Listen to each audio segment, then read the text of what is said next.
Salut les kiki, mardi matin 6h30, je vous souhaite à tous d'avoir une belle journée. Pour ceux qui viennent de finir leur nuit de travail, une bonne nuit. Nous allons causer aujourd'hui Crabayter. Hier c'était char d'assaut, aujourd'hui Crabayter. Demain, si vous êtes sage, peut-être on causera du petit X12 là, ou des petits Arma. Ça vous de voir, vous me dites ça dans les commentaires. Alors, en Crabayter, nous avons 3 nouveaux engins de Tom ici. Il m'a ramené un engin châssis carbone LCG sur base de SCX3. Je dis bien sur base parce que c'est tout ce qui reste. Il y a les ponts et les tirants et c'est tout. Je vais t'expliquer ça de plus près. Nous avons un Rock Racer. Là, on va parler un peu plus parce que ça, c'est une catégorie qui m'intéresse. Malheureusement, les constructeurs ne se sortent absolument pas le doigt pour faire quelque chose de correct. Laissez tomber le Axial Rift. Alors, il va bien dans la montée impossible dans la terre. Mais ces diffs sont trop fragiles et les concurrents font trop rien. Il faut tout fabriquer soi-même. Donc, des coûts finaux énormes alors qu'il n'y aurait pas besoin à la base.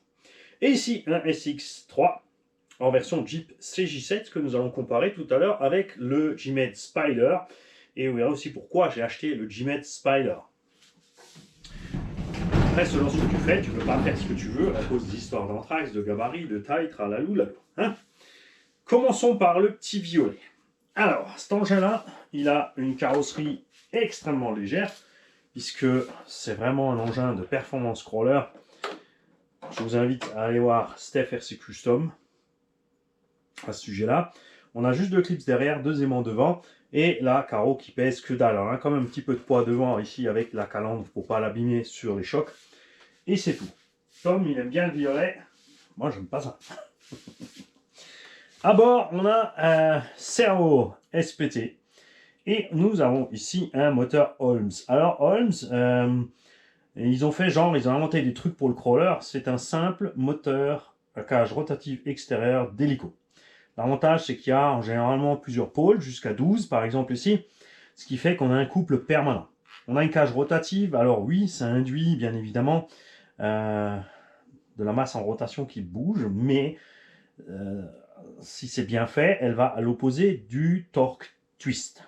Torque twist que, dans beaucoup de crawlers, commence à être gommé par l'utilisation d'un train avant qui tourne de l'autre sens du train arrière, ce que Axial ne fait toujours pas sur ce modèle. Peut-être qu'ils le font sur un autre. D'ailleurs, ce sont les cardans option TFL, je vois là-dedans aussi full métal. On a toujours des micro-modules qui sifflent, ça c'est nul. Il est grand temps qu'ils passent au 0.8, même module 1, il faut qu'ils passent sur des moteurs tout simplement plus faibles carrés.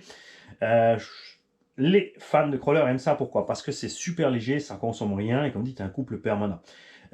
Certains moteurs, du coup, ça induit un espèce de sale sifflement que perso, j'aime pas.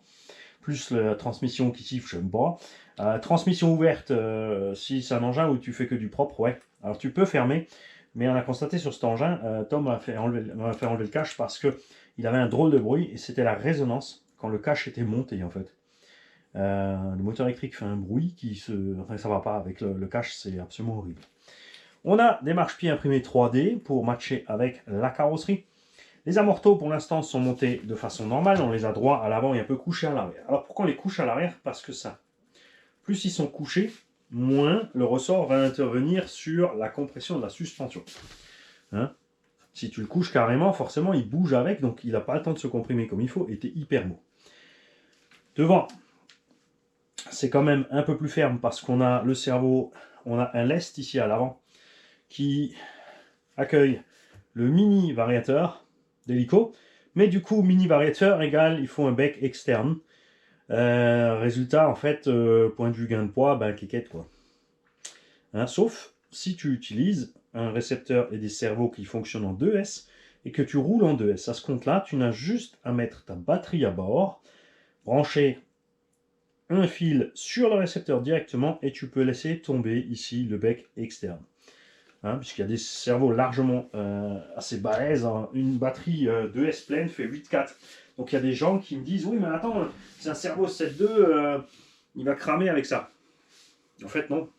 Ils ont une large de tolérance qui est large suffisante.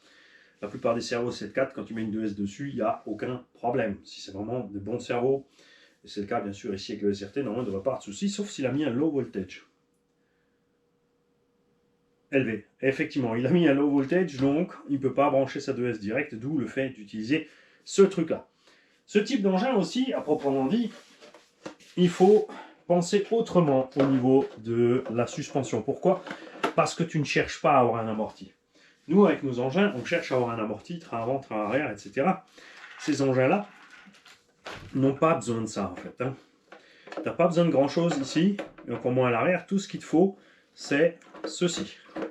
C'est tout ce qu'il cherche avec ce genre d'engin. Alors cet engin est ici parce qu'il avait un souci pour le récepteur, en fait. Le bind et le récepteur à la radio. FlySky. Donc, il ne se bindait pas de façon normale. On n'a pas réussi à le faire. Donc j'ai quand même dû chercher sur le net. J'ai trouvé un YouTuber anglais qui a fait le BINS. Il faut changer un paramètre de la fréquence d'émission. Et après, bim, ça fonctionne. Donc tant mieux. On a les Proline Irax dessus, bien évidemment, avec des jolies jantes en tôle ou en alu, avec des petits lestes à bord, mais pas trop. Et les mousses de chez Crazy Crawler. Celui-là, je dirais pas le rouler, il est tout neuf. D'accord? Parce qu'il n'avait même pas encore bindé son récepteur. Donc c'est pas moi qui vais faire les premières rayures. Si on a de la chance, on aura le temps avec Tom. Et c'est lui qui conduira sa machine. Alors il me l'a quand même laissé là, même si on a résolu les problèmes qu'il avait dès qu'il était là chez moi. Ce qui arrive à beaucoup, hein. Il y a beaucoup de gens qui sont venus ici, notamment Kevin de Paris, ou Mohamed, qui est venu de Strasbourg me voir avec plein d'engins en panne. Ils se sont dit on les pose là, on les récupère dans un mois, on verra comment on fait. Et dans la soirée, les engins étaient réparés, et le samedi on allait rouler. Souvent ce sont un cumul de petites pannes. Bien, alors, on va parler de celui-là d'abord, puisque celui-là... Non, parce que celui-là on va faire le comparo avec le... Si, on va causer d'abord. Alors, ce petit Axial SX3 a une base bien sûr excellente. Vous l'avez vu en Unimog. On l'avait là, de par un Ludo. Le machin sorti de la boîte, tu le montes comme il est fait. C'est pas par un Ludo, c'était notre ami de Strasbourg. Zébulon. Zébu ou Zébulon? Zébu. Ce machin passe absolument partout. Tu fais rien. Tu mets un peu de gaz, 20-30%, et tu zigzags avec ta direction, et le machin il monte, il descend à gauche, à droite. Ça en devient carrément chiant. Ok? Là, c'est un peu moins chiant puisque cette cage de CG7 est très très lourde et Tom a justement le problème, c'est que l'engin en dévers benne très vite. Malgré qu'il ait déjà mis aussi des mousses Crazy Crawler et des jantes et des lestes. Donc ce qu'il aimerait encore aussi, c'est au niveau du look, c'est monter des élargisseurs, c'est pour ça qu'il est là, on va monter des élargisseurs sur la bécane. Ensuite, on va y mettre quelques accessoires de scale, les ceintures. Et le plus gros projet va être d'articuler le volant. Donc on va démonter ce volant. On va passer une tige à l'intérieur filetée. On vissera le volant sur la tige. On fera en sorte que la tige bouge bien sûr à l'intérieur du fourreau. De l'autre côté, je vais utiliser tout simplement un micro-servo. Et on va joindre le micro-servo sur la tige directement. Couplé à la direction. Avec un certain taux. On ne pourra pas le faire un pour un, puisque, quoi que ce soit, ça suffit justement, ça ne fera pas des tours complets. C'est que on va déboîter ici le bras dans le sans-manche à Tom, et on va fixer ce bras au volant. Comme ça, quand ça tournera à droite ou à gauche, le bras suivra le volant. Ça, c'est le projet. L'autre chose à faire sur cet engin, c'est qu'on va couper ici la cage, là, sur cette ligne, ok, et ici à ras, et on va mettre des chapes dessus bien sûr, tout simplement des biellettes directement vers derrière, parce qu'il n'aime pas la grosse cage, et moi aussi je la trouve pas super. Lui préfère rouler avec la cage coupée, et c'est une très bonne idée qu'il a eue, ça me plaît beaucoup. La carreau est fixée par en dessous, hein, ça vient de plus en plus sur les crawlers. On a les feux à bord, une calandre assez réaliste, qui ajoute bien évidemment du poids en plus de la cage. Ça aussi c'est quelque chose qui est de plus en plus fréquent. D'accord? C'est une base RTR. Nous avons donc ici le nouveau variateur récepteur 40 ampères firma Smart avec le micro-servo de Shift Proms 2 et un triste moteur charbon. C'est dommage. Évidemment, c'est pas cher pour le constructeur, hein, ça s'arrête là, hein, mais ça aurait été bien de faire un 40 ampères avec un. Ils le font. Spectrum, Horizon Hobby font les fusions rebadgées aussi. Moi, je trouve que ça devrait être dans d'office. On a une espèce de capot moteur un peu réaliste, le cerveau coincé à côté. Ça, c'est quelque chose qu'on a souvent vu maintenant. Une boîte un peu réaliste. Je trouve que ça sert à rien de faire une boîte réaliste. Il faut juste qu'en bas, elle y ressemble. D'en haut, ça sert à rien parce que quand tu enlèves la carreau, je suis désolé, mais il n'y a rien de réaliste. Ça sert à quoi de faire un 6 milli moteur et une 6 milli boîte? À côté, tu as tous les câbles, les machins, les bidules. Il y a même encore des antiparasites sur ce pauvre moteur charbon pour te dire qu'ils n'ont pas été capables de mettre une platine au bout du moteur avec les diodes, quoi. Ah là là là là. Et toujours chez Horizon Hobby aussi, hein, l'amour du Rilsan et des câbles qui se baladent. Alors ça fonctionne, ça dérange pas, mais bon. Peut mieux faire, nettement mieux, personnellement, Horizon Hobby. Ici, nous allons voir, est-ce que le cardan avant, effectivement, oui, il tourne en sens opposé de l'arrière. Non, non plus. Non plus. Celui-là, est-ce qu'il a qu'une boîte 2 ou est-ce qu'il a un dig aussi? Il n'a pas de dig. Il est en traction. Ça, c'est débile. Là, il faudra m'expliquer, les crawleristes. Tac. Ok. Au milieu. Rien. Ou alors, moins que c'est pas enclenché comme il faut. Voilà. Si, c'est bon. Il y a un dig. C'est ça. Ça s'était pas bloqué. Donc, je pense que la radio, de toute façon, avec 2 positions. Et que là, c'est juste que ça s'était pas enclenché comme il faut. Voilà, on va le remettre. Donc, on n'a pas de boîte 2, on a juste un dig. Ça, c'est l'autre truc où Axial, il faut vraiment. Je veux dire, si Horizon Hobby continue comme ça, ils vont planter Axial. Parce qu'ils se butent comme des mules à ne pas faire des diffs décommandables.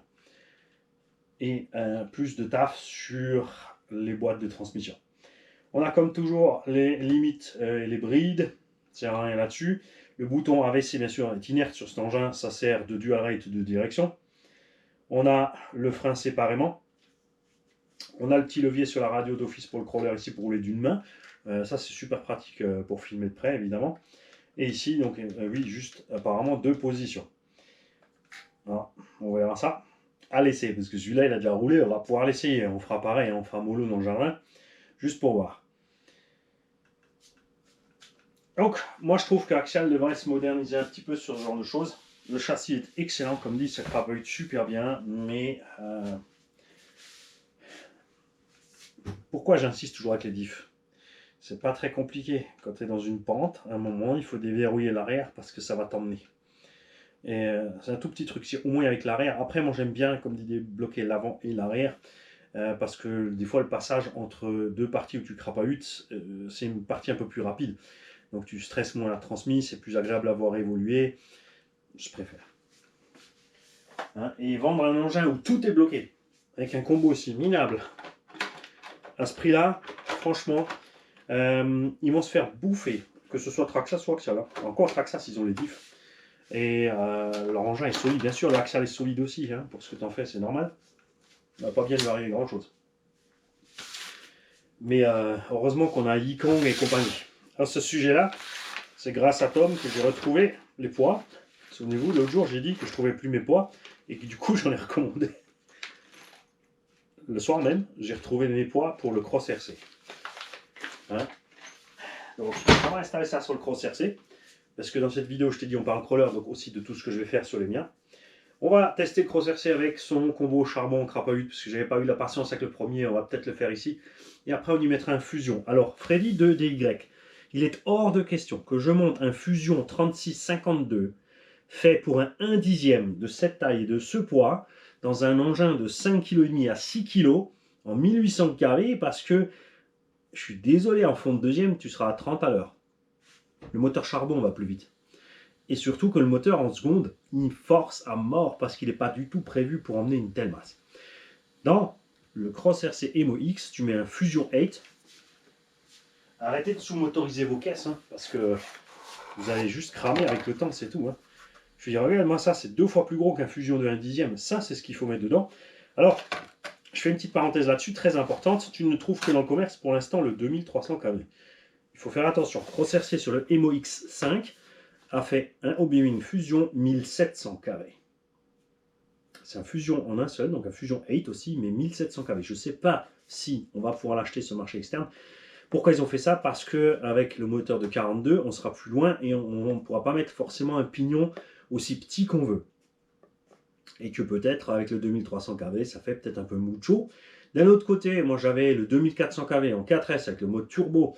J'avais aussi le pignon de 20. Je crois que j'étais descendu à 17 au deuxième essai parce que c'était pour mieux crapahuter, parce que c'était pas un combo pour crapahuter. Donc on pouvait crapahuter, mais surtout on pouvait s'éclater à 70 à l'heure sur le circuit avec les buggy. Ça c'était sympa. Donc je vois peut-être pas ça du trop mauvais oeil. Bien sûr, ce qu'il ne faut pas oublier aussi, c'est que là-dedans, le moteur ne fait pas 68 mm. Hein. Il y a la partie commande ici, 80 ampères. Parce que le Fusion 8 1008, c'est 40 ampères aussi. Hein. Le petit Fusion 1008, c'est 40 ampères. C'est 40 ampères, ça va là-dedans. Ça n'a rien à faire dans un Crocercier. Hein, 2DY. Tout ça parce que je veux que 2DY il revienne dans le bash. On l'a paumé, il est parti en crawler, plan de près, à 2 à l'heure. Il est étonné des performances en 1800 kV. C'est trop puissant, il n'arrive pas à gérer la voiture. C'est assez inquiétant, Freddy. Et vous me connaissez, vous connaissez Freddy aussi, vous savez très bien qu'on se tire dessus pour se marrer tous les deux. Hein. Il n'y a pas d'ambiguïté, vous en faites pas. Alors, je vais te mettre ça de côté et je vais te descendre mon G-Mate. Alors, G-Mate, pareil, c'est dommage, hein, pas de boîte 2. Chez Axial, il y a des véhicules qui ont eu des ponts portiques et d'autres non, parce que les gens ont râlé. Ah non, en vrai, il n'y a pas de portique sur la voiture. Mais c'est du tuning. Tu peux passer chez un équipementier et faire installer ton pont Fury, qui est d'ailleurs un fabricant de ponts américain, qui équipe les vrais 4x4. Pour vous dire, j'ai déjà monté des ponts portiques sur des engins qui n'étaient pas prévus pour. Hein. On a tout adapté, vous en faites pas, ça a très bien marché. Voici la raison pour laquelle moi j'ai choisi le G-Mate Spider par rapport à celui-ci. Je sais qu'il est super efficace, mais j'aime pas le gna gna gna gna. Je sais que celui-là il fait pas gna gna gna gna. Déjà ça c'est cool. Et ici regarde, d'origine on est déjà un peu plus large. Tu vois, après c'est des choix esthétiques. Hein. Je préfère la carreau du G-Mate. Après je sais pas ce que tu as le droit de faire. C'est vrai que des fois en compétition, selon le mode de crawler que tu roules, tu n'as peut-être pas droit à faire tout. Donc les mecs qui font la compète crawler, parlez-nous un petit peu des règles qu'il y a en crawler. Je préfère la hauteur de caisse aussi. Alors celui-là, tu vois, tu peux le monter encore un peu. Tom aimerait le descendre 1 cm parce que justement ça baigne trop. Hein. Et moi j'adore ça.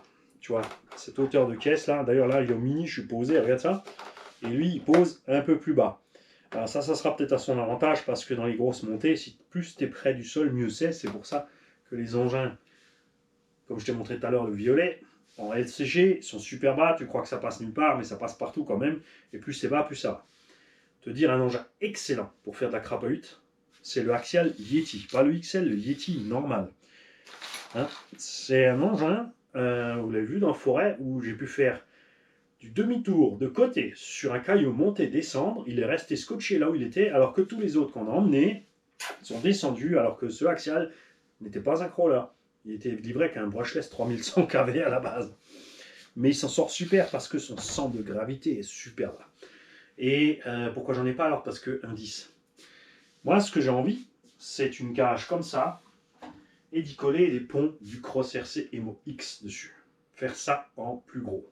D'accord? C'est vrai que c'est déjà pas mal grossi, mais c'est un peu le souci générique des indices, on va y venir tout à l'heure, pour faire des Leroy Cruiser, c'est qu'on est sous-dimensionné au niveau des cardans, des ponts, de la motorisation, pour vraiment se faire ce genre de choses, surtout qu'une cage en métal et les grosses roues, c'est super long. Donc moi, ce qui m'éclate sur ce Spider, c'est aussi l'arrière qui est plus long en 350 mm, et comme vous l'avez vu dans la vidéo où j'ai crapahuté sur l'autre, j'adore le look qu'il a quand la suspension elle drop, donc elle tombe ou elle drop, elle pendouille. Ça m'éclate. Moi j'aime bien. Et je préfère un peu le look de la Caro, perso. Comme tu peux le constater, on a justement l'arceau qui est un peu plus bas sur l'arrière, c'est ce que Tom veut là. Et ça c'est le chouchou à Tom. Il adore les CX3, il s'éclate avec parce que justement, il n'y a rien à faire. Tu le fais comme il est sorti de la boîte, ça passe juste partout. C'est infernal. Je suis impatient d'aller rouler avec ce petit Fusion là-dedans. Et pourquoi je mets toujours des moteurs qui tournent un peu plus vite? Parce que à un moment donné, en montée, tu glisses, il te faut un minimum de watts. Et avoir une caisse qui roule à 7 km/h en première et 15 en seconde, elle va passer absolument pas du tout dans les grosses pentes où ceux-là vont passer, d'accord? On va mettre ça de côté parce que quand je vais éteindre, je vais aller travailler sur ces machines. Et celle-ci me l'a amené pourquoi? Il me l'a amené parce qu'il a un souci. Enfin, il en avait deux. Non, un seul. Il n'y a qu'un seul souci. Je verrai, j'ai mis l'étiquette quelque part. Si, il y avait un câble de vario trop court, la batterie étant là devant, et chaque fois, lui, il est ennuyé à se brancher là, donc il m'a demandé de faire des câbles plus longs sur la transmise. Et ce qu'il a avec cet engin, c'est que il loquette dans les montées. Et il m'a demandé comment ça se fait. Je lui ai dit, c'est très simple, tu as mis des roues absolument énormes, d'accord? Même si le Race avait aussi des grosses roues. On a une cage qui pèse lourde. Ces roues sont aussi plus lourdes que les roues d'origine du Race. On en a en fait que le train avant-arrière. On a ici des liens qui ont été faits maison, d'accord, adaptés spécialement à la machine. Et là, à bord de ce machin, on a un combo qui n'a rien à faire là. On a un brushless, ça fait plaisir, d'accord. C'est un Castle au cul duquel il y a écrit 100 000 RPM max avec un petit Sidewinder 3S. Et nous allons sortir ce moteur là ensemble pour voir combien il y a de kV. On a une transmission ouverte aussi, mais hélicoïdale, hein, pour encaisser un peu plus les chocs. Et cet engin est complètement bloqué devant et derrière en permanence. Il faut savoir une chose, c'est que les vrais ne sont pas bloqués en permanence. Pour la raison que je t'ai donnée tout à l'heure. Et souvent, il est nécessaire d'avoir un diff central. C'est pour ça que l'Axial Rift, même si ils ont merdé la conception sur la taille des diffs et les biellettes et les charpes qui pètent et tout ça, il a un troisième diff au centre. Pour la raison très simple qu'il est nécessaire dans les grosses pentes que la puissance puisse s'évacuer devant, mouliner de l'avant, pour que les roues puissent ballonner et que toi, tu n'aies pas le cul qui te pousse en wheelie, tout simplement. Il y a bien sûr aussi un piège, quand ça ballonne trop, ça va te remonter l'avant, tu vas partir aussi. Donc tu pourrais le faire par exemple avec un engin qui aurait un avant qui tourne plus vite que l'arrière, d'accord, ou un arrière plus lent que l'avant. C'est à toi de voir. Donc si tu veux faire ça avec des ponts de TRX, c'est une très bonne idée. Parce que tu auras des diffs que tu peux bloquer et débloquer. Et tu auras en plus les portiques. Mais il faut une boîte au centre qui a un diff en plus. La boîte du Rift, elle siffle à mort. Donc un projet que j'avais depuis longtemps, c'était tout simplement de prendre une boîte de Erevo 2, qui a donc le diff central avec de la 20 millions. D'accord? Elle est silencieuse, elle est solide, elle encaisse tout. Il y a le Cush Drive dedans. On peut adapter un slipper dessus à la place du Cush Drive si on veut en plus. Donc on a vraiment une grosse sécurité à ce niveau-là. Les cardans, après, on met ce qu'on veut pour réussir à attraper des ponts de Emo X. Ou les gros ponts de Icon ou n'importe quoi, de ponts 1/8 avec des diffs balèzes à bord. Bien sûr, il y en a beaucoup d'entre nous qui ont envie de faire ça avec un Axial ACX6. Il existe une cage de chez Vitavon, 300-400 balles.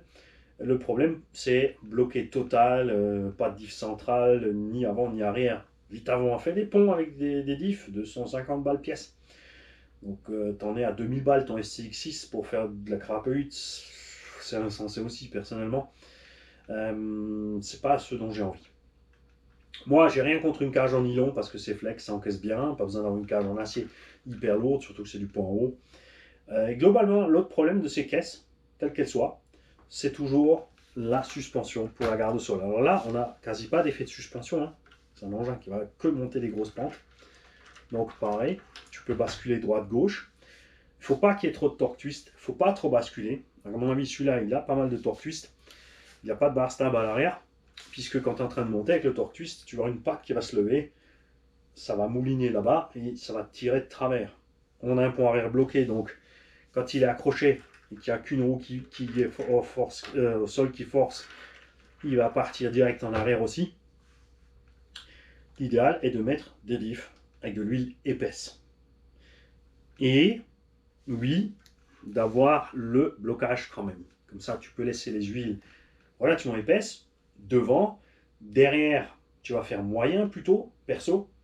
Et ensuite, la possibilité donc de pouvoir verrouiller. Et de verrouiller de temps en temps à la volée quand il y a besoin, parce que selon comme tu tapes dans la pente, il faut pouvoir déverrouiller. Alors, un truc chouette, ce serait l'Ozi. Horizon B qui a chopé Axial aussi. Dans le Super Rockray et le Super Pajaret et la Lozi R8, il y a des diffs LSD qui ont été repris donc chez Arma dans les EXB au départ et maintenant dans les véhicules de série à partir de V5, V6.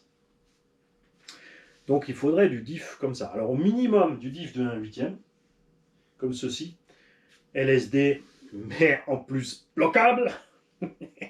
Non, disons qu'en LSD, ça serait déjà pas mal. Et ensuite, tu changes la dureté de l'huile parce que, et le nombre de plaquettes selon la vitesse où tu veux que ça te déverrouille ou pas.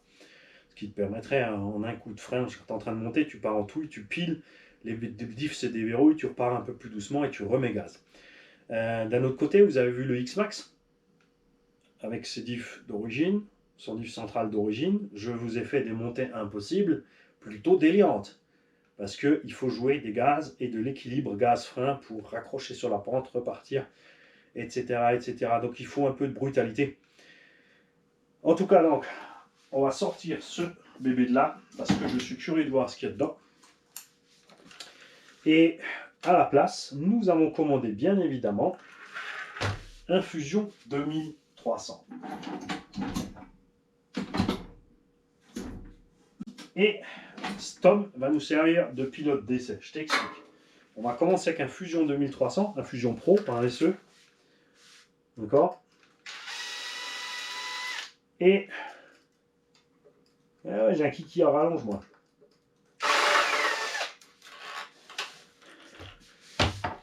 Ensuite, si ça ne va pas, on passera sur un autre setup. Comme ça, lui, il va me servir de pilote d'essai. On va passer plusieurs setups en revue au niveau de la motorisation tout d'abord. Puisqu'avec l'engin, lui, il est content, ça lui plaît comme ça.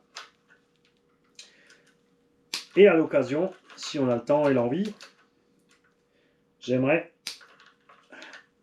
peut-être, au lieu de trifouiller sa machine, lui faire une machine préparée comme je viens de te dire, pour qu'il se rende compte de la différence. Toujours tout bloqué, c'est mauvais, ça force trop, ça force au mauvais endroit. C'est sûr ça passe, mais c'est violent. Souvenez-vous le Kyosho Fox. J'ai fait des super montées avec le Kyosho Fox. Et lui c'est pareil, hein. À la limite il aurait manqué un diff central ou un overdrive avant. Il y a le pignon qui veut pas que je sorte. François, tu vas gicler de là, ça va pas durer. Ça c'est l'inconvénient bien sûr avec ces engins à cage, c'est l'accessibilité méca devient catastrophique.